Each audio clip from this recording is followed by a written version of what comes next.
Hi friends, ശ്രീനാഥാണ്. കഴിഞ്ഞ ആഴ്ച നടന്ന നമ്മുടെ പാലക്കാട് തൂത്തുക്കുടി പാലരുവി എക്സ്പ്രസിൻ്റെ ഫ്ലാഗ് ഓഫ് ചടങ്ങും, അതായത് നമ്മുടെ ബഹുമാനപ്പെട്ട കേന്ദ്ര സഹമന്ത്രി സുരേഷ് ഗോപി അവർകളായിരുന്നു ഫ്ലാഗ് ഓഫ് നടത്തിയത്. അതോടൊപ്പം തന്നെ തൂത്തുക്കുടിക്ക് ഒരു യാത്രയും പോയിരുന്നു. ആദ്യത്തെ ട്രിപ്പിൽ തന്നെ വീഡിയോ ഒരാഴ്ച ലേറ്റായി ഇടാനായിട്ട്. സത്യം പറഞ്ഞാൽ ഫോണ് ഫുള്ളായിപ്പോയി, മെമ്മറി ഫുള്ളായിപ്പോയി. അങ്ങനെ പണി കിട്ടിയതാണ്. എല്ലാം ഫോണൊക്കെ ഒന്ന് കാലിയാക്കി കോപ്പി ചെയ്ത് വന്നപ്പോഴത്തേക്കും, കോപ്പി ചെയ്ത് എഡിറ്റ് ചെയ്ത് ഓഡിയോ ഒക്കെ കയറ്റി വന്നപ്പോഴത്തേക്ക് ഇത്രയും സമയമായി. അപ്പോൾ 15-ാം തീയതി ആയിരുന്നു, ഓഗസ്റ്റ് 15-ാം തീയതി ആയിരുന്നു ഇതിൻ്റെ ആദ്യത്തെ ഓട്ടം എന്ന് പറയുന്നത്. അതായത് അന്ന് തിരുനെൽവേലിയിൽ നിന്ന്, തലേ ദിവസം തിരുനെൽവേലിയിൽ നിന്ന് ബോർഡൊക്കെ അടിച്ച്, പുതിയ തൂത്തുക്കുടിക്കുള്ള ബോർഡൊക്കെ അടിച്ച് വന്ന റേക്ക് പാലക്കാട് നിന്ന് നമ്മുടെ കേന്ദ്ര സഹമന്ത്രി വൈകുന്നേരം 4:05 ഫ്ലാഗ് ഓഫ് ചെയ്ത് വിട്ടു. അന്നേ ദിവസം ആ ട്രെയിനിൻ്റെ S3 കോച്ചിൽ ഞാനും ഉണ്ടായിരുന്നു. തൂത്തുക്കുടി വരെ നല്ലൊരു യാത്രയായിരുന്നു. സത്യം പറഞ്ഞാൽ ഒരു ട്രെയിനിൻ്റെ എക്സ്റ്റൻഷനോ ഇല്ലെങ്കിൽ ഇങ്ങനെ ഫ്ലാഗ് ഓഫ് ചെയ്ത് വിടുന്ന ഒരു യാത്രയിൽ ആദ്യമായിട്ടാണ് മൊത്തം ദൂരം യാത്ര ചെയ്ത് പോകുന്നത്. അതേപോലെ തൂത്തുക്കുടി സ്റ്റേഷനെ പറ്റി നല്ലപോലെ അറിയാൻ പറ്റി. നമ്മളൊക്കെ നമ്മുടെ നാട്ടിൽ പൊതുവെ എല്ലാവരും പറയുന്നത് തമിഴ്നാട്ടിലോട്ട് കൊണ്ടുപോയി കഴിഞ്ഞ് കഴിഞ്ഞാൽ ബുദ്ധിമുട്ടാണ്, അതാണ് ഇതാണ്, എല്ലാ വണ്ടികളും അവർ വലിച്ചുകൊണ്ട് പോകും. സത്യം പറഞ്ഞാൽ നമ്മുടെ നാട്ടിലുള്ള അത്ര സൗകര്യങ്ങൾ പോലും തമിഴ്നാട്ടിലെ മിക്ക സ്ഥലങ്ങളിലും ഇല്ല. ഇപ്പോൾ നിങ്ങൾക്കറിയാം, നാഗർകോവിലിൽ ആകെ 3 പ്ലാറ്റ്ഫോം പ്ലസ് ഒരു 1A പ്ലാറ്റ്ഫോമാണ് ഉള്ളത്. 5-ാമത്തെയും 4-ാമത്തെയും പ്ലാറ്റ്ഫോം, 4-ാമത്തെയും 5-ാമത്തെയും പ്ലാറ്റ്ഫോമുകൾ ഇപ്പോൾ കൺസ്ട്രക്ട് ചെയ്യുന്നതേ ഉള്ളൂ. അതേപോലെ അതിലും ദുരവസ്ഥയാണ് ഈ പറയുന്ന തൂത്തുക്കുടി എന്ന് പറയുന്ന സ്ഥലത്ത്. ആകെ വണ്ടികൾ റിസീവ് ചെയ്യാൻ പറ്റുന്ന, അതായത് അറൈവൽ ഡിപ്പാർച്ചർ പറ്റുന്ന ആകെ 2 പ്ലാറ്റ്ഫോമുകളും എക്സ്ട്രാ ഒരു പ്ലാറ്റ്ഫോം, അതിൽ നിന്ന് വണ്ടികൾ പുറപ്പെടാൻ പറ്റില്ല 3-ാമത്തെ പ്ലാറ്റ്ഫോമിൽ നിന്ന്. ആ പ്ലാറ്റ്ഫോമിന് സിഗ്നലുകളില്ല. അങ്ങനത്തെ ഒരു അവസ്ഥയിലുള്ളൊരു സ്റ്റേഷനാണ് ഈ പറയുന്ന തൂത്തുക്കുടിയൊക്കെ. അപ്പോൾ നമ്മുടെ നാട്ടിൽ ചുമ്മാ വെറുതെ പറഞ്ഞു വരുത്തുന്ന ആൾക്കാർ തമിഴ്നാട് വലിച്ചുകൊണ്ട് പോകുന്നു, അതായത് മറ്റേ മറിച്ച്, അതിലൊന്നും ഒരു കാര്യമില്ല. ബേസ്ലെസ് ആണ് അതൊക്കെ. വലിച്ചുകൊണ്ട് പോയിട്ട് ഇവരെന്തോ ചെയ്യാനാണ്? ഇത് എവിടെ കൊണ്ട്, ഇതൊക്കെ ഓടിക്കാനും ഒരു സ്ഥലം വേണ്ടേ? ഇതൊക്കെ ഓപ്പറേറ്റ് ചെയ്യാനും അവർക്കൊരു സ്ഥലം വേണ്ടേ? അപ്പം അതൊക്കെ വെച്ച് നോക്കുമ്പം നമ്മുടെ നാട്ടിലെ കാര്യങ്ങൾ ഇച്ചിരി ഭേദമാണ്. എന്നാലും നമ്മുടെ നാട്ടിൽ വികസനങ്ങൾ വരാൻ ഇനിയുമുണ്ട്. പ്ലാറ്റ്ഫോമുകളുടെ എണ്ണം നമ്മുടെ നാട്ടിലെ അധികാരികൾക്ക്, അതായത് നേതാക്കന്മാർക്ക് ഇതുപോലെ ഏതെങ്കിലുമൊക്കെ വണ്ടി എങ്ങോട്ടേലുമൊക്കെ എക്സ്റ്റെൻഡ് ചെയ്യുക, അതേപോലെ എന്താ പറയുക, കുറച്ച് സ്റ്റോപ്പുകൾ വാങ്ങിച്ചെടുക്കുക, അതൊക്കെയാണ് നമ്മുടെ നാട്ടിലെ ആളുകൾക്ക് മെയിൻ കാര്യം. അപ്പോൾ അതാ പാലരുവി എക്സ്പ്രസ് പാലക്കാട് സ്റ്റേഷനിലെ 1-ാം പ്ലാറ്റ്ഫോമിൽ, അതൊരു വെറൈറ്റി ആയിരുന്നു. 1-ാം പ്ലാറ്റ്ഫോമിൽ സാധാരണ ചെന്നൈ വണ്ടിയാണ്. ഈ ഉദ്ഘാടന ദിവസം നമ്മുടെ പാലരുവി ആയിരുന്നു 1-ാമത്തെ പ്ലാറ്റ്ഫോമിൽ കിടന്നിരുന്നത്. അന്ന് 5-ലായിരുന്നു ചെന്നൈ കിടന്നത്. അതാണ് നമ്മുടെ കേന്ദ്ര സഹമന്ത്രി സുരേഷ് ഗോപി അവർകൾ വണ്ടി ഫ്ലാഗ് ഓഫ് ചെയ്യുകയാണ്. DRMും ADRMമാരും ഒക്കെ ഉണ്ട്. അപ്പോൾ സ്റ്റേഷനിൽ നിന്ന് പുറപ്പെടുന്ന കാഴ്ചയാണ് നിങ്ങളീ കാണുന്നത്. ഞാനത് വീഡിയോ എടുക്കാൻ നേരം ജസ്റ്റ് ക്യാമറ മാത്രമാണ് പുറത്തിടാൻ പറ്റിയത്. ഒരു RPF എൻ്റെ മുന്നിൽ വടി പോലെ ഇങ്ങനെ വന്ന് നിന്നായിരുന്നു. പുള്ളി പറഞ്ഞകത്തോട്ട് കയറി. ഞാൻ പറഞ്ഞില്ല എനിക്ക് വീഡിയോ എടുക്കണമെന്ന് പറഞ്ഞ് തന്നെ ഞാൻ വീഡിയോ എടുത്തതാണ്. അത് കഴിഞ്ഞിട്ട് പിന്നെ പുള്ളി കമ്പനിയായി കേട്ടോ. പിന്നെ RPF കമ്പനിയായി. നമ്മൾ ദൂരനാട്ടിൽ നിന്ന് വന്നതെന്നൊക്കെ കേട്ടപ്പോഴത്തേക്കും പുള്ളി നല്ല കമ്പനിയായി. അവർ ഒറ്റപ്പാലം വരെ ഇറങ്ങിയിട്ട് അവരങ്ങ് തിരിച്ചു പോയി. അപ്പോൾ പാലരുവി എക്സ്പ്രസിനെ പറ്റി പറയുകയാണെങ്കിൽ, തുടക്കത്തിൽ പുനലൂർ റൂട്ടിൽ പുനലൂർ വരെ വന്നിട്ട് അത് കഴിഞ്ഞിട്ട് പിന്നെ ചെങ്കോട്ടയും പിന്നെ തിരുനെൽവേലിയും ഇപ്പം ഒടുവിൽ തൂത്തുക്കുടി വരെ എക്സ്റ്റെൻഡായി നിൽക്കുന്നൊരു വണ്ടിയാണ്. അപ്പോൾ നമ്മുടെ ആളുകൾക്ക്, ഞാൻ നേരത്തെ പറഞ്ഞതെന്ന് പറഞ്ഞാൽ നമ്മുടെ നേതാക്കന്മാർക്ക് എന്താ പറയുക, പൊതുവിലുള്ള മെയിനായിട്ടുള്ള ഇൻഫ്രാസ്ട്രക്ചർ ഡെവലപ്മെൻ്റ് ഒന്നും നമ്മുടെ നേതാക്കന്മാർക്ക് താല്പര്യമില്ല. ഇപ്പോൾ ഒരു ട്രെയിൻ ഓടിക്കണമെങ്കിൽ തന്നെ നമുക്ക് ഒരുപാട് പിറ്റ് ലൈൻസ്, സ്റ്റേബിളിംഗ് ലൈൻസ്, അങ്ങനെയുള്ള കാര്യങ്ങളൊക്കെ നമുക്ക് അത്യാവശ്യമാണ്. അത് കേരളത്തിൽ വളരെ പരിതാപകരമാണ് മിക്ക സ്റ്റേഷനുകളുടെ അവസ്ഥ. എന്നാൽ പുറത്തുള്ള സംസ്ഥാനങ്ങളിൽ, അതിപ്പം ചെന്നൈ എടുത്താലും ബാംഗ്ലൂർ എടുത്താലും ഒരുപാട് പുതിയ ടെർമിനലുകൾ വരുന്നുണ്ട്. അപ്പോൾ അങ്ങനെയുള്ള വികസനങ്ങൾക്കൊന്നും നമ്മുടെ നേതാക്കന്മാർക്ക് താല്പര്യമില്ല. എല്ലാവർക്കും കുറച്ച് വണ്ടികൾ കിട്ടണം, കുറച്ച് സ്റ്റോപ്പുകൾ. ഉള്ള വണ്ടിക്ക് തന്നെ പിന്നെ സ്റ്റോപ്പ് കൂട്ടിക്കൊടുക്കണം. എങ്ങോട്ടേലും ഇപ്പം എറണാകുളം വരെ ഓടുന്ന വണ്ടിയെ പിടിച്ച് ആലപ്പുഴയാക്കണം, ഇല്ലെങ്കിൽ കോട്ടയമാക്കണം, എക്സ്റ്റെൻഡ് ചെയ്യണം, ഇല്ലെങ്കിൽ കൊല്ലത്തേക്ക് എക്സ്റ്റെൻഡ് ചെയ്യണം, ഇല്ലെങ്കിൽ തിരുവനന്തപുരത്തേക്ക് എക്സ്റ്റെൻഡ് ചെയ്യണം. അങ്ങനെയുള്ള കാര്യങ്ങളൊക്കെ ഉള്ളൂ നമ്മുടെ നേതാക്കന്മാർക്ക് ആവശ്യം. ആ ഒരു ചിന്താഗതിയൊക്കെ മാറി അടിസ്ഥാന സൗകര്യ വികസനത്തെയും കൂടെ നമ്മുടെ നേതാക്കന്മാർ കുറച്ച് ഇമ്പോർട്ടൻസ് കൊടുക്കണം. അപ്പോൾ നമ്മൾ പാലക്കാട് ഡിവിഷനിൽ നിന്ന് നമ്മുടെ തിരുവനന്തപുരം ഡിവിഷനിലേക്ക് കയറുന്ന രംഗമാണ് നിങ്ങൾ കാണുന്നത്. ഇത് ഈ വലതുവശത്ത് കാണുന്ന സ്ഥലം എന്ന് പറഞ്ഞാൽ നമ്മുടെ ഷൊർണൂർ ജംഗ്ഷൻ ട്രയാങ്കിൾ, അതായത് ഒരു ട്രയാങ്കിൾ രീതിയിലുള്ള ലൈനാണല്ലോ ഷൊർണൂർ ജംഗ്ഷനിലുള്ളത്.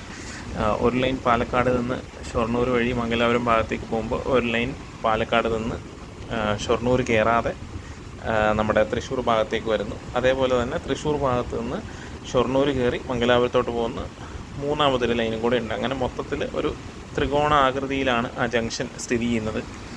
പിന്നെ ഒരുപാട് പേര് ഈ എന്താ പറയുക, ഈ ജംഗ്ഷൻ സ്റ്റേഷൻ എന്നൊരു കൺസെപ്റ്റ് പറയുന്നുണ്ട്. ഷൊർണൂർ ഈ കാണുന്ന ജംഗ്ഷനിൽ ഒരു സ്റ്റേഷൻ വേണം എന്നുള്ള കാര്യമൊക്കെ ഒരുപാട് പേര് പറയുന്നുണ്ട്. അത് എത്രത്തോളം പ്രാക്ടിക്കലാണെന്ന് എനിക്ക് അങ്ങോട്ട് മനസ്സിലാവുന്നില്ല. കാരണം ഇപ്പോൾ ഒരു സ്റ്റേഷൻ എന്ന് പറയുമ്പോഴത്തേക്കും ആ സ്റ്റേഷനിലേക്ക് ആളുകൾക്ക് ഒരു എൻട്രി പോയിൻറ്റ്, കോമൺ ആയിട്ടൊരു എൻട്രി പോയിൻറ്റ് വേണമല്ലോ. ഇപ്പം 3 സൈഡിലായിട്ട് 3 സ്റ്റേഷൻ എന്ന് പറയുമ്പോഴത്തേക്കും അതനുസരിച്ച് നമ്മൾ ഈ ടിക്കറ്റിംഗ് സെൻറ്റേഴ്സ് ആയാലും എല്ലാം നമ്മൾ എക്സ്ട്രാ പ്രൊവൈഡ് ചെയ്യേണ്ടി വരും. അപ്പം മൊത്തത്തിൽ ഈ ഒരു ജംഗ്ഷൻ കൺസെപ്റ്റിനോട്, അതുപോലെ ഷൊർണൂർ എന്നൊക്കെ പറയുന്നത് ഈ ചില വണ്ടികൾക്ക് ക്രൂ ചേഞ്ചൊക്കെ ഉള്ള സ്ഥലങ്ങളാണ്. അപ്പം ക്രൂ ചേഞ്ചിനൊക്കെ വേണ്ടിയിട്ട് ഒരുപാട് വണ്ടികൾ നിർത്തിയിടേണ്ടി വരും, ഗുഡ്സൊക്കെ കടന്നു പോകണം. അപ്പം ആകെ 2 പ്ലാറ്റ്ഫോമും വെച്ചുകൊണ്ടൊരു ജംഗ്ഷൻ സ്റ്റേഷൻ ഉണ്ടാക്കി കഴിഞ്ഞാൽ അത് എത്രത്തോളം പ്രാക്ടിക്കലാവുമെന്ന് എനിക്ക് നല്ല ഡൗട്ടുണ്ട്. വെള്ളം അത്യാവശ്യം കൂടുതലുണ്ടായിരുന്നു കേട്ടോ ഭാരതപ്പുഴയിൽ. അപ്പം നമ്മൾ നോർമലി കാണുന്ന പോലെ കാലിയായ ഭാരതപ്പുഴ ആയിരുന്നില്ല. ആ ഒരു ഫ്ലഡൊക്കെ അങ്ങോട്ട് കഴിഞ്ഞതിൻ്റെ ഒരു ഇമ്പാക്റ്റ് ആയിരിക്കണം. ഇപ്പം നമ്മൾ പാലം കടന്ന് ട്രിവാൻഡ്രം ഡിവിഷൻ്റെ ജൂറിസ്ഡിക്ഷനോട് അടുത്തുകൊണ്ടിരിക്കുകയാണ്. ഈ പാലം കഴിഞ്ഞിട്ടാണ് നമ്മുടെ പാലക്കാട് ഡിവിഷൻ തീരുന്നത്. അതായത് 110 വരുന്ന വണ്ടി നേരെ 110 നിന്ന് 80 മാറുന്ന ഒരു സ്ഥലമാണ്. എല്ലാവർക്കും അറിയാവുന്ന പോലെ നമ്മുടെ കൊച്ചി രാജാവ് പണ്ട് ചിലവ് കുറച്ച് പണിത ഒരു റൂട്ടാണ് കൊച്ചി ഷൊർണൂർ പാത എന്ന് പറയുന്നത്. അതായത് സായിപ്പന്മാർ പറഞ്ഞു, രാജാവിൻ്റെ റെയിൽവേ ലൈൻ വേണമെങ്കിൽ രാജാവ് സ്വന്തം കാശ് മുടക്കി റെയിൽവേ ലൈൻ പണിതോ, ഞങ്ങൾ പണിത് തരാം, പക്ഷേ കാശ് സ്വന്തം കയ്യിൽ നിന്ന് മുടക്കണം. ഇപ്പോൾ കണ്ട ബോർഡാണ് നമ്മുടെ തിരുവനന്തപുരം ഡിവിഷൻ്റെ ജൂറിസ്ഡിക്ഷൻ തുടങ്ങുന്നു എന്ന് പറഞ്ഞ് വെച്ചിരിക്കുന്ന ബോർഡ്. അപ്പോൾ അങ്ങനെ ആ രാജാവിനോട് നമ്മുടെ ബ്രിട്ടീഷുകാർ പറഞ്ഞ് സ്വന്തം കയ്യിൽ നിന്ന് കാശ് മുടക്കിക്കുക. അപ്പം രാജാവ് പരമാവധി കാശ് കുറച്ച് പണിതുകൊണ്ട് തന്നെ ഇപ്പം നിങ്ങൾക്ക് ഈ വീഡിയോയിൽ കാണാം, ഇപ്പം നമ്മൾ ഒരേ ലെവലിലാണ് പോകുന്നത് 2 ട്രാക്കും. കുറച്ച് കഴിയുമ്പം അപ്പുറത്തെ സൈഡിലെ ട്രാക്ക് അങ്ങ് പൊങ്ങും. അപ്പം ആ ഒരു ലെവൽ ഡിഫറൻസ് ഈ ക്യാമൽ ഹമ്പ് പോലെയുള്ള ഒരുപാട് സ്ഥലങ്ങൾ ഈ റൂട്ടിലുണ്ട്. അതേപോലെ നോർമൽ സ്ഥലങ്ങളിലെ പോലെ ഉറപ്പുള്ള ഒരു പ്രതലമല്ല ഈ റെയിൽവേ ട്രാക്ക് പണിത് വെച്ചിരിക്കുന്നത്. അതുകൊണ്ട് തന്നെ ഇവിടെ സ്പീഡ് എന്ന് പറയുന്നതിന് നല്ല റെസ്ട്രിക്ഷൻ ഉണ്ട്. 80 മാക്സിമം സ്പീഡ് ഈ റൂട്ടിൽ. അതുകൊണ്ട് തന്നെ കേരളത്തിൽ ആദ്യമായിട്ട് ഓട്ടോമാറ്റിക് സിഗ്നലിംഗ് സംവിധാനം ഇന്ത്യൻ റെയിൽവേ കൊണ്ടുവരുന്നതും ഈ പറയുന്ന നമ്മുടെ എറണാകുളം ഷൊർണൂർ പാതയിലാണ്. അതിൻ്റെ കാര്യം എന്ന് വെച്ചാൽ സ്പീഡ് അപ്ഗ്രഡേഷൻ അവിടെ പോസിബിൾ അല്ല മീൻസ് നല്ല എഫേർട്ട് എടുക്കേണ്ടി വരും. അതിനാൽ തന്നെ ആദ്യഘട്ടം എന്ന നിലയ്ക്ക് അവിടെ ഈ പറയുന്ന ഓട്ടോമാറ്റിക് സിഗ്നലിംഗ് കൊണ്ടുവന്ന്, ഓട്ടോമാറ്റിക് സിഗ്നലിംഗ് വരുമ്പോഴത്തേക്കും ഗുണം എന്താണെന്ന് വെച്ചാൽ കൂടുതൽ ട്രെയിനുകൾ ഓടിക്കാനൊക്കും, കൂടുതൽ അതായത് പെട്ടെന്ന് സെക്ഷൻ ക്ലിയർ ആവുകയും പെട്ടെന്ന് വണ്ടികൾ കടന്നു പോകും. ഇപ്പോൾ ഒരു ബ്ലോക്ക് സ്റ്റേഷൻ നിന്ന് അടുത്ത ബ്ലോക്ക് സ്റ്റേഷനിലേക്ക് ഒരു വണ്ടി പോകണമെങ്കിൽ അതിനിടയ്ക്കൊരു വണ്ടി പൊയ്ക്കൊണ്ടിരിക്കുകയാണെങ്കിൽ മറ്റൊരു വണ്ടിക്ക് പോകാൻ പറ്റത്തില്ല. ആ ഒരു സ്ഥിതി മാറിയിട്ട് നമുക്ക് കുറച്ചുകൂടി വേഗതയിൽ വണ്ടികൾ ആ റൂട്ടിൽ ഓടിക്കാൻ പറ്റും എന്നുള്ളതാണ് ഈ ഓട്ടോമാറ്റിക് സിഗ്നലിൻ്റെ ഗുണം. അപ്പോൾ അങ്ങനെ നമ്മൾ തിരുവനന്തപുരം ഡിവിഷനിൽ തൃശ്ശൂർ സ്റ്റേഷനോട് അടുത്തുകൊണ്ടിരിക്കുകയാണ്. പിന്നെ അറിയാൻ സാധിച്ചത് പാലരുവി എക്സ്പ്രസിൻ്റെ കോച്ചുകൾ കൂട്ടിയിരുന്നു. ആ കോച്ചുകൾ കൂട്ടുന്ന സമയത്ത് AC കോച്ചുകൾ ലഭ്യമല്ലാത്തത് കൊണ്ടാണ് ഈ എക്സ്റ്റൻഷൻ വന്ന സമയത്ത് AC കോച്ചുകൾ വണ്ടിയിൽ ആഡ് ചെയ്യാത്തത്. AC കോച്ചുകൾ ലഭ്യമാകുന്ന മുറയ്ക്ക് നമുക്ക് AC കോച്ചുകൾ കൂടി ഈ വണ്ടിയിലേക്ക് ആഡ് ചെയ്യുമെന്നാണ് അറിയാൻ സാധിച്ചത്. ഇതിപ്പോൾ നമ്മൾ തൃശ്ശൂർ സ്റ്റേഷനിലേക്ക് നമ്മൾ പ്രവേശിച്ചുകൊണ്ടിരിക്കുകയാണ്. തൃശ്ശൂർ സ്റ്റേഷനിലെ 1ാം പ്ലാറ്റ്ഫോമിലേക്കാണ് വണ്ടി കയറുന്നത്. അപ്പോൾ പാലക്കാട് നിന്ന് എറണാകുളം വരെ പോകുന്ന സമയങ്ങളിൽ ഈ വണ്ടിക്ക് അധികം സ്റ്റോപ്പില്ല. അതായത് കമ്പാരിറ്റീവ്ലി, അതായത് നമ്മുടെ വണ്ടി എറണാകുളം മുതൽ കോട്ടയം പോകുന്ന ആ ഒരു സ്ട്രെച്ച് നമ്മൾ അല്ലെങ്കിൽ കൊല്ലം വരെ പോകുന്ന സ്ഥലങ്ങളിൽ എല്ലാ സ്റ്റോപ്പിലും ഇതിന് ഏകദേശം സ്റ്റോപ്പുള്ളൊരു വണ്ടിയാണ് പാലരുവി. പക്ഷേ എറണാകുളത്തിനും തൃശ്ശൂരിനും ഇടയ്ക്ക് ആലുവ മാത്രമാണ് ഈ വണ്ടിക്ക് സ്റ്റോപ്പുള്ളത്. പിന്നെ എനിക്കൊന്ന് അങ്കമാലിയും സ്റ്റോപ്പുണ്ട്. ആലുവയും അങ്കമാലിയും മാത്രമാണ് സ്റ്റോപ്പുള്ളത്.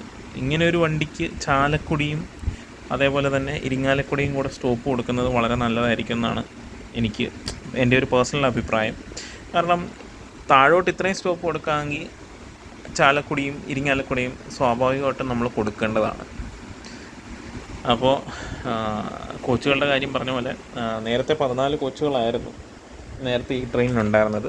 ആ 14 എന്നുള്ളത് ഇൻക്രീസ് ചെയ്ത് ഇപ്പോൾ 18 ആയിട്ടുണ്ട്. 18 ആവുന്ന വഴിക്ക് നമ്മുടെ 4 സ്ലീപ്പറുകൾ നേരത്തെ ഉണ്ടായിരുന്ന സ്ഥാനത്ത് ഇപ്പോൾ 5 സ്ലീപ്പർ കോച്ചുകളാണുള്ളത്. ഈ കാണുന്നത് നമ്മുടെ executive Alappuzha Kannur executive express നമ്മുടെ പാലരുവി എക്സ്പ്രസ്സിനെ കടന്നു പോകുന്ന കാഴ്ചയാണ് നിങ്ങൾ ഈ കാണുന്നത്. അങ്കമാലി സ്റ്റേഷനിൽ വെച്ചാണ് ഇരുവരും കണ്ടുമുട്ടുന്നത്.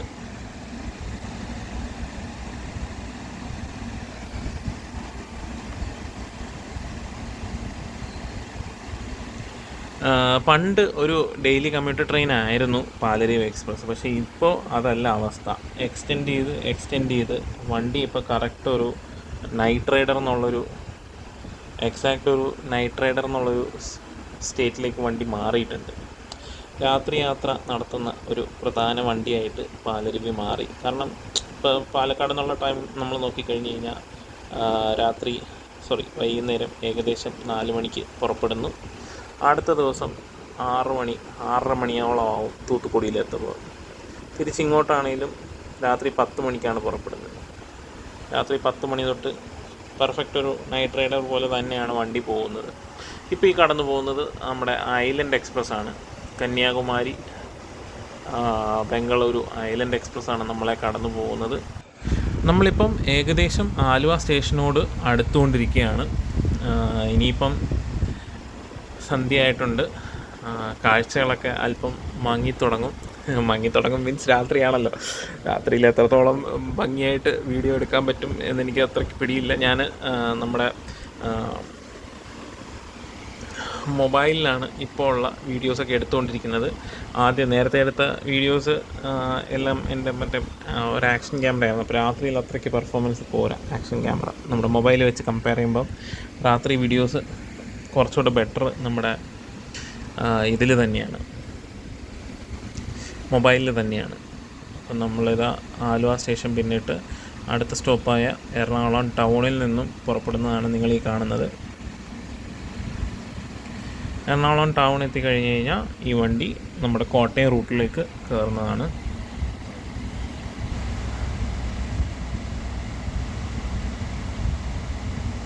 ആ കോട്ടയം റൂട്ടിലേക്ക് കയറുന്ന പോർഷൻ എന്ന് പറയുന്നത് വലിയ ഒരു ചതുപ്പ് പോലെയുള്ള പ്രദേശമാണ്. ആയതുകൊണ്ട് തന്നെ അവിടെ സ്പീഡ് റെസ്ട്രിക്ഷൻ ഉണ്ട്. 15 km/h ഒക്കെയാണ് അവിടെ മാക്സിമം സ്പീഡ് പോസിബിളായിട്ടുള്ളത്.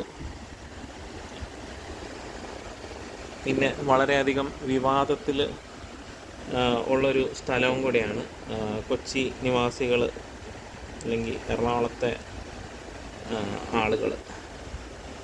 എറണാകുളം എന്ന് പറയുന്നതായിരിക്കും കൂടുതൽ ആളുകൾക്ക് മനസ്സിലാക്കാൻ എളുപ്പം. അപ്പോൾ അവിടെയുള്ള ആളുകൾ പറയുന്നത് അവിടെ പൊന്നുരുന്നി എന്ന് പറയുന്ന യാർഡ്, അതായത് ഗുഡ്സിൻ്റെയും പാസഞ്ചർ ട്രെയിനുകളുടെയും അറ്റകുറ്റപ്പണിയൊക്കെ നടക്കുന്ന ഈ കാണുന്ന യാർഡ്. നേരത്തെ നിങ്ങൾ കണ്ടത് വന്ദേ ഭാരതൊക്കെ അവിടെ പിറ്റ് ലൈനിൽ മെയിൻ്റനൻസിന് വേണ്ടിയിട്ട് കിടക്കുന്നതാണ് നിങ്ങൾ കണ്ടത്. ഈ കാണുന്ന സ്ഥലത്ത് പുതിയൊരു സ്റ്റേഷൻ കൊണ്ടുവരണമെന്നാണ് പറയുന്നത്.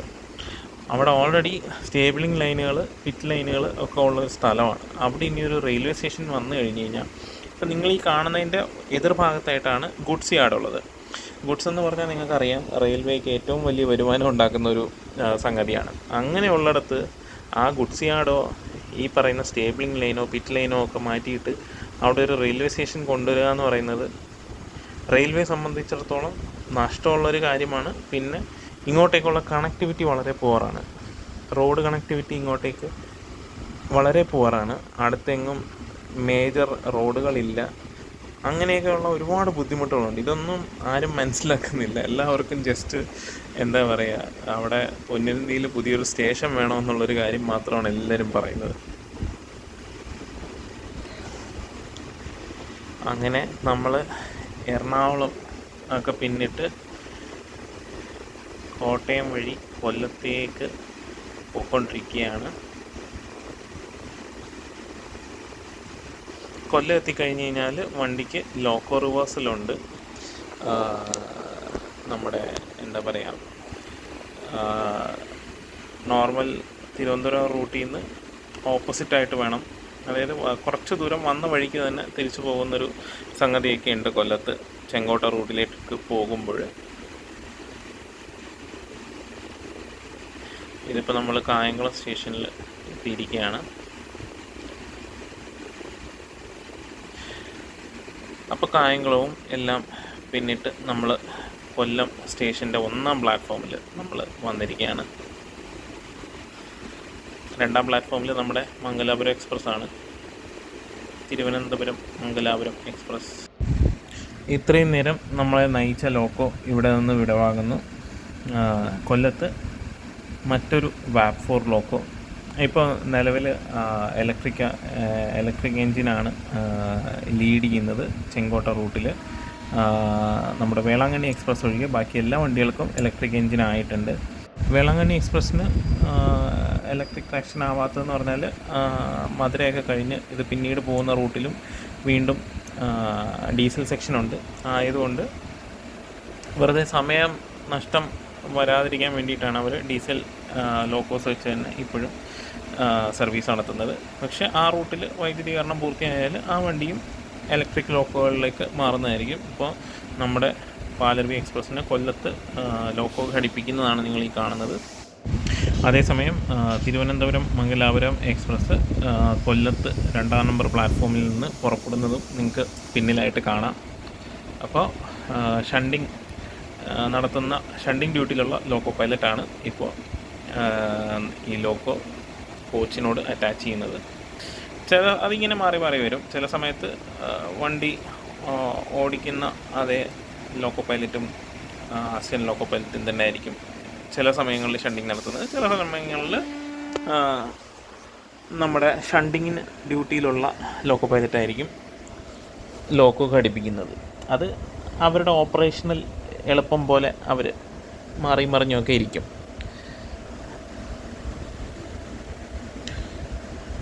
CBC കപ്ലിംഗ് ആണ് നമ്മുടെ പുനലൂർ റൂട്ടിൽ 14 കോച്ചുകൾക്ക് മുകളിൽ സർവീസ് നടത്താൻ അനുമതിയുള്ളത്. CBC കപ്ലിംഗ് ഉള്ള കോച്ചുകൾക്ക് മാത്രമാണ് ഉള്ളത്. അപ്പോൾ CBC കോച്ചുകളുള്ള, CBC മീൻസ് ആ ഒരു സെൻറ്റർ ബഫർ കപ്പിൾ എന്ന് പറയും. അപ്പോൾ അതൊരു ടൈപ്പ് ഓഫ് കോച്ചസ് ആണ്. കപ്ലിങ്ങിൻ്റെ അടിസ്ഥാനത്തിൽ കോച്ചുകളെ ക്ലാസിഫൈ ചെയ്യുന്നത് 2 തരത്തിലുള്ള കോച്ചുകളാണ് നമ്മൾ ഇപ്പം യൂസ് ചെയ്യുന്നത്. ഒന്ന് സ്ക്രൂ ടൈപ്പ് കപ്ലിങ്ങും ഒന്ന് CBC. ഇപ്പോൾ LHB, പുതിയ LHBയിലുള്ളതും പിന്നെ പണ്ടത്തെ കുറച്ച് ICFകളിലുള്ളതും ഈ പറയുന്ന CBC സെൻട്രൽ ബഫർ കപ്ലിംഗ് ആണ്. മറ്റേ പഴയ രീതി എന്ന് പറയുന്നത് സ്ക്രൂ ടൈപ്പ് കപ്ലിംഗ് എന്ന് പറയും. സ്ക്രൂ ടൈപ്പാണ് ആളുകൾക്ക് പൊതുവെ ഇഷ്ടം, കാരണം അതിൽ ജർക്കിങ് കുറവാണ്. എൻ്റെ ഒരു അഭിപ്രായത്തിൽ ജർക്കിങ് ഉണ്ടാവുന്നതിൻ്റെ പ്രധാന കാരണം LPമാരും ALPമാരും ആക്സിലറേഷൻ കൂടുതൽ കൊടുത്ത് ട്രെയിനുകൾ എടുക്കുന്നതായിരിക്കണം. ഞാൻ പല സ്ഥലങ്ങളിൽ ജർക്കിങ് ഇല്ലാതെ LHBകൾ പോകുന്നത് കണ്ടിട്ടുണ്ട്. അതുകൊണ്ടാണ് എനിക്ക് തോന്നുന്നത് പൊതുവെ LPമാരുടെ ഒരു രീതി പോലെ ഇരിക്കും ജർക്കിങ് ഉണ്ടാവുന്നതും ഉണ്ടാവാതിരിക്കുന്നതും. ചില വണ്ടികളിൽ ജർക്കിങ് താരതമ്യേന വളരെ കുറവ്, ഇല്ലെന്ന് തന്നെ പറയാവുന്ന അവസ്ഥയുണ്ട്. എന്നാൽ നല്ല ജർക്കിങ്ങുള്ള അവസരങ്ങളും ഉണ്ടായിട്ടുണ്ട്. അപ്പോൾ കൊല്ലമൊക്കെ പിന്നിട്ട് കൊല്ലം കഴിഞ്ഞ് ഞാൻ പുനലൂർ വെച്ച് ബാങ്കറൊക്കെ എടുക്കണമെന്നൊക്കെ വിചാരിച്ച് ഇങ്ങനെ ഇരുന്നായിരുന്നു. ഞാൻ നല്ല അടിപൊളിയായിട്ട് ഉറങ്ങി എന്ന് പറഞ്ഞാൽ തിരുനെൽവേലി എത്തിയപ്പോഴാണ് ഞാൻ എണീക്കുന്നത്. പിന്നെ വേറൊരു സംഭവം എന്ന് വെച്ചാൽ, നമ്മുടെ ഞാനിരുന്ന കോച്ചിൽ എൻ്റെ സീറ്റിന് തൊട്ടടുത്തായിട്ട് നമ്മുടെ റെയിൽവേയിലെ ഒരു 3 സ്റ്റാഫ് ഉണ്ടായിരുന്നു. അവർ തിരുനെൽവേലിയിലായിരുന്നു. ഒരു ജെയും പിന്നെ 2 ടെക്നീഷ്യന്മാരും വരുന്നുണ്ടായിരുന്നത്. അപ്പോൾ അവർ ഈ വണ്ടിയുടെ, അതായത് പാലരുവി എക്സ്പ്രസിൻ്റെ ആദ്യത്തെ ട്രിപ്പ് ആയതുകൊണ്ട് തിരുനെൽവേലിയിൽ നിന്ന് പാലക്കാട് വന്ന് അവർ ഫംഗ്ഷൻ അറ്റൻഡ് ചെയ്ത് തിരിച്ച് അവരുടെ ബേസിലോട്ട് അവർ തിരിച്ചു പോകുമായിരുന്നു. അങ്ങനെ നല്ല കമ്പനി എന്ന് വെച്ചാൽ നല്ല കമ്പനിയായി. രാത്രിയിൽ ഞാൻ സാധാരണ ഈ യാത്ര ചെയ്യുമ്പം ആഹാരമൊന്നും കഴിക്കാത്തതാണ്. ആ മനുഷ്യന്മാർ, ആ ടെക്നീഷ്യന്മാർ 2 പേര് നിർബന്ധിച്ച് ആഹാരവും കഴിപ്പിച്ച് എന്താ പറയുക, തിരുനെല്ലിയിൽ എത്തിയപ്പോൾ എന്നെ എണീപ്പിച്ചത് അവരായിരുന്നു. അവർ കാരണമാണ് ഈ ഒരു വീഡിയോയെങ്കിലും എനിക്ക് കിട്ടാനുള്ളൊരു ഭാഗ്യം ഉണ്ടായത്. ഇല്ലെങ്കിൽ ഞാൻ തൂത്തുക്കുടി വരെയും കിടന്നുറങ്ങിയേന്. അത് കഴിഞ്ഞിട്ട് ഇപ്പോൾ തിരുനെൽവേലിയിൽ നിന്ന് വണ്ടി പുറപ്പെട്ടുകൊണ്ടിരിക്കുകയാണ്. അപ്പോൾ അവർ പറയുന്നതെന്ന് വെച്ചാൽ തിരുനെൽവേലിയിൽ പുതിയ പ്ലാറ്റ്ഫോമുകൾ വരുന്നുണ്ട്. നിലവിൽ 5 പ്ലാറ്റ്ഫോമേ ഉള്ളൂ. പിന്നെ യാർഡ് റീമോഡലിംഗ് പെൻഡിങ് ആണ് തിരുനെൽവേലി സ്റ്റേഷനിൽ. അതായത് നമ്മൾ മധുര ഭാഗത്തു നിന്ന് വരുമ്പോൾ നമ്മുടെ എന്താ പറയുക, തിരുനെൽവേലി സ്റ്റേഷൻ കയറുന്ന ആ ഒരു പോയിന്റിൽ ഏകദേശം ഒരു സിംഗിൾ ലൈനിൻ്റെ എഫക്റ്റ് തന്നെയാണ് മൊത്തത്തിൽ. അതായത് ഡൗൺ ലൈനിൽ വരുന്ന ഒരു വണ്ടി അപ്പ് ലൈനിലോട്ട് കയറിയിട്ട് വേണം തിരുനെൽവേലി യാർഡിലോട്ട് കയറാനായിട്ട്. ഈ ഡൗൺ ലൈനിൻ്റെ നേരെ നമ്മുടെ ഷണ്ടിങ് നെക്കിലേക്ക് പോകുന്ന ലൈൻ ഉള്ളത് കൊണ്ടാണ് ആ ഒരു ബുദ്ധിമുട്ട്. അപ്പം ഒരു മെഗാ ബ്ലോക്ക് എടുത്ത് അവർക്ക് ഇത് മാറ്റേണ്ടി വരും. യാർഡിൻ്റെ സ്ട്രക്ചർ മൊത്തത്തിൽ മാറ്റിയെടുത്താൽ മാത്രമേ അവർക്ക് ഇത് റെഡിയാക്കി എടുക്കാനും പറ്റുകയുള്ളൂ. പിന്നെ സ്റ്റേബിളിംഗ് ലൈൻസൊക്കെ വളരെ കുറവാണ് തിരുനെൽവേലിയിൽ. പിന്നെ അങ്ങേയറ്റത്ത് നിങ്ങൾക്ക് കാണാം, അത് BPCLൻ്റെ, അതായത് ഡീസൽ ഒക്കെ സ്റ്റോർ ചെയ്യുന്ന, ഇപ്പോൾ ഇന്ധനങ്ങൾ സ്റ്റോർ ചെയ്യുന്ന BPCLൻ്റെയും നമ്മുടെ HPയുടെയും ഇന്ത്യൻ ഓയിലിൻ്റെയൊക്കെ ടാങ്കുകളാണ് കാണുന്നത്. അപ്പം അത് അവിടെ നിന്ന് മാറ്റാൻ പറ്റത്തില്ല. അതുകൊണ്ട് അവർ ഗുഡ്സ് യാർഡ്, അതായത് അരിയൊക്കെ ഇറക്കുന്ന യാർഡ് ഈ കാണുന്ന ഗംഗൈകൊണ്ടാൻ എന്ന് പറയുന്ന തൊട്ടടുത്തുള്ളൊരു സ്റ്റേഷനിലേക്ക് അവർ ഷിഫ്റ്റ് ചെയ്യുമെന്നാണ് കേട്ടത്. അപ്പോൾ ആ ഗുഡ്സ് യാർഡ് ഇരുന്ന സ്ഥലത്ത് 2 പുതിയ പ്ലാറ്റ്ഫോമുകൾ വരും. അതാണ് നമ്മുടെ ടെക്നീഷ്യന്മാർ പറഞ്ഞു തന്നൊരു വിവരം. അങ്ങനെ അറിഞ്ഞതാണ്. നിലവിൽ 5 പ്ലാറ്റ്ഫോമുകളാണ് തിരുനെൽവേലിയിലുള്ളത്. അപ്പോൾ ഈ 2 പ്ലാറ്റ്ഫോമും കൂടെ വരുമ്പോഴത്തേക്കും അത് 7 പ്ലാറ്റ്ഫോമായിട്ട് മാറും. ഈ കാണുന്നത് ഗംഗൈകൊണ്ടാൻ സ്റ്റേഷനാണ്. ഗംഗൈകൊണ്ടാൻ സ്റ്റേഷനിലേക്ക് വണ്ടി കയറിക്കൊണ്ടിരിക്കുകയാണ്. ഇവിടത്തെയൊക്കെ സ്റ്റേഷൻസ് എന്ന് പറഞ്ഞാൽ ഡബ്ലിങ്ങിൻ്റെ ഭാഗമായിട്ട് RVNL നിർമ്മിച്ച ഒരുപാട് സ്റ്റേഷനുകളുണ്ട്. വളരെ മനോഹരമായിട്ടാണ് RVNL ആ സ്റ്റേഷനുകളൊക്കെ നിർമ്മിച്ചിരിക്കുന്നത്. നമ്മുടെ നാട്ടിൽ അത്രയ്ക്ക് അവർ അങ്ങോട്ട് ഇൻവോൾവ് ആയിട്ടില്ല കൺസ്ട്രക്ഷൻ കാര്യങ്ങളിൽ. തമിഴ്നാട്ടിൽ ഒരുപാട് പ്രോജക്ട്സ് അവർ കംപ്ലീറ്റ് ചെയ്തിട്ടുണ്ട് അടിപൊളിയായിട്ട്. അപ്പോൾ ഫൈനലി തിരുനെൽവേലി, അതായത് എന്താ പറയുക, പാലക്കാട് നിന്നും യാത്ര ആരംഭിച്ച് തൃശ്ശൂരും കോട്ടയവും എറണാകുളവും കോട്ടയവും കായംകുളവും കൊല്ലവും ചെങ്കോട്ടയും തിരുനെൽവേലി എല്ലാം കടന്ന് നമ്മൾ നമ്മുടെ ഫൈനൽ എന്താ പറയുക, നമ്മുടെ ഡെസ്റ്റിനേഷനായ തൂത്തുക്കുടി സ്റ്റേഷനിലേക്ക് ട്രെയിൻ ഇങ്ങനെ കയറിക്കൊണ്ടിരിക്കുകയാണ്. നിങ്ങൾക്ക് കാണാം ഒരുപാട് നിർമ്മാണ പ്രവൃത്തികൾ നടക്കുന്നൊരു സ്ഥലമാണ് തൂത്തുക്കുടി. ആകെ 2 പ്ലാറ്റ്ഫോമേ ഇപ്പോൾ ഉള്ളൂ. എന്നാൽ 3ാമത്തെ പ്ലാറ്റ്ഫോം മറ്റേ എന്താ പറയുക, ഉടനെ തന്നെ സിഗ്നലിംഗ് സംവിധാനം ഏർപ്പെടുത്തി അതും വണ്ടികൾ പുറപ്പെടാനും റിസീവ് ചെയ്യാനും പറ്റുന്ന ഒരു തരത്തിലേക്ക് അപ്ഗ്രേഡ് ചെയ്യുമെന്നാണ് അറിയാൻ സാധിച്ചത്. സൈഡിലൊക്കെ നിങ്ങൾക്ക് കാണാം വർക്കുകളൊക്കെ ഒരുപാട് നടക്കുന്നുണ്ട്. ആകെ ഒരു പിറ്റ് ലൈനാണ് ഈ സ്റ്റേഷനിലുള്ളത്. ഒരു പിറ്റ് ലൈനും 3 പ്ലാറ്റ്ഫോമുമാണ് ഇവിടെയുള്ളത്. ആ 3 പ്ലാറ്റ്ഫോമുകളിൽ തന്നെ ഇപ്പോൾ വണ്ടികൾ ഓപ്പറേറ്റ് ചെയ്യാൻ പറ്റുന്ന ടൈപ്പ്, അതായത് ഡിപ്പാർച്ചർ അറൈവൽ സാധ്യതയുള്ള 2 പ്ലാറ്റ്ഫോമേ ഉള്ളൂ. അങ്ങനെ ഒരവസ്ഥയിൽ നിൽക്കുന്ന ഒരു സ്റ്റേഷനാണ് തൂത്തുക്കുടി എന്ന് പറയുന്നത്. പോർട്ടാണ് ഈ തൂത്തുക്കുടി സ്റ്റേഷൻ എന്ന് പറയുന്നത്. ഒരു ഡെഡ് എൻഡാണ്. ഇതിന് കുറച്ച് മുന്നേ ആയിട്ട് മിലാവിട്ടാൻ എന്ന് പറഞ്ഞൊരു സ്റ്റേഷനുണ്ട്. ആ മിലാവിട്ടാൻ എന്ന് പറയുന്ന സ്റ്റേഷനിൽ നിന്നാണ് നമ്മുടെ തൂത്തുക്കുടി പോർട്ടിലേക്കുള്ള ലൈനുകളൊക്കെ പോകുന്നത്. അത് ഡബിൾ ലൈനാണ്. അതായത് തൂത്തുക്കുടി പോർട്ടിലേക്ക് മിലാവിട്ടാൻ സ്റ്റേഷനിൽ നിന്ന് ഡബിൾ ലൈനാണ് ഉള്ളത്. ചരക്ക് നീക്കത്തിനൊക്കെ വളരെയധികം സഹായിക്കുന്ന തരത്തിലാണ്. അപ്പോൾ അതൊക്കെ കണ്ടപ്പോൾ നമ്മുടെ ഭാവിയിൽ നമ്മുടെ വിഴിഞ്ഞമൊക്കെ അതുപോലെ ആകും എന്നൊരു ശുഭപ്രതീക്ഷ ഉണ്ടായിരുന്നു. ഇപ്പോൾ നിങ്ങൾക്ക് ദൂരെയായിട്ട് കാണാം, മറ്റേ നമ്മുടെ പിറ്റ് ലൈനിൻ്റെ അടുത്തായിട്ട്, പിറ്റ് ലൈനിൽ മറ്റേ ആ ഒരു ഇവിടുത്തെ ഷണ്ടിങ് നടത്തുന്ന ആൽക്കോ അവിടെ ഉണ്ട്. ഇതിപ്പോൾ നിങ്ങൾക്ക് കാണുന്ന ഒരു ലെവൽ ക്രോസാണ്. സ്റ്റേഷൻ്റെ തൊട്ടടുത്താണ് ലെവൽ ക്രോസ്. നമ്മുടെ നാറോയിലെ പോലെ തന്നെ സ്റ്റേഷൻ്റെ തൊട്ടടുത്തൊരു ലെവൽ ക്രോസാണ്. എന്ത് ഷണ്ടിങ് ആക്ടിവിറ്റി ഉണ്ടെങ്കിലും ഈ ലെവൽ ക്രോസ് അടയ്ക്കേണ്ട ആവശ്യമുണ്ട്. അടച്ചിട്ട് കഴിഞ്ഞാൽ പിന്നെ ഷണ്ടിങ് തീരുന്നവരെ അവർക്ക് തുറക്കാൻ പറ്റാത്തൊരവസ്ഥയുണ്ട്.